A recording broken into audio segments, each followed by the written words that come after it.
عايز اقول لك النهارده على قصة اغنية على قد الشوق اللي في عيوني يا جميل سلم اللي غناها العندليب الاسمر، واصبحت اغنية مشهورة وحتى الان لها جمهورها ومستمعينها ومحبيها.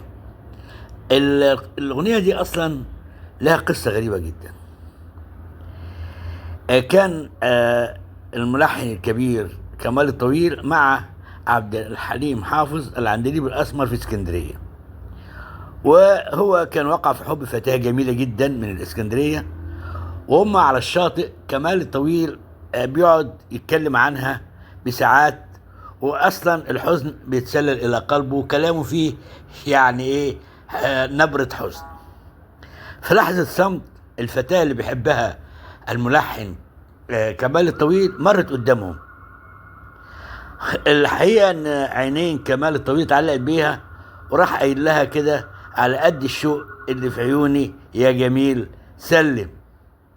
طبعا البنت ما التفتتش ليه ولا كلمته، لكن هو كمال الطويل قعد يدندن اللحن ده على قد الشوق اللي في عيوني يا جميل سلم.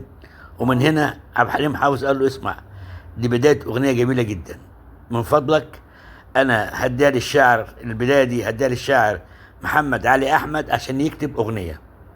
وكتبها فعلا وأعطاها لكمال الطويل عشان يلحنها، لكن الحقيقة اللحن قعد سنتين ما طلعش، ما رضاش يعمله كمال الطويل. وطبعا العندليب الأسمر عبد الحليم حافظ يعني خجل إنه يقول له فين اللحن، لأن دي قصة حبه. حتى جاء يوم التقوا في منزل موسيقار الأجيال محمد عبد الوهاب هو وكمال الطويل، وتحدثوا عن الفن والإلهام. وبعدين كمال الطويل تذكر اللحن ومسك العود وقعد يكمله. هنا بقى اتولدت أغنية على قد الشوق اللي في عيوني يا جميل سلم، وأصبحت من أجمل الأغاني، رغم إن هي ولدت من حب إيه فاشل، يعني ما لم ينجح.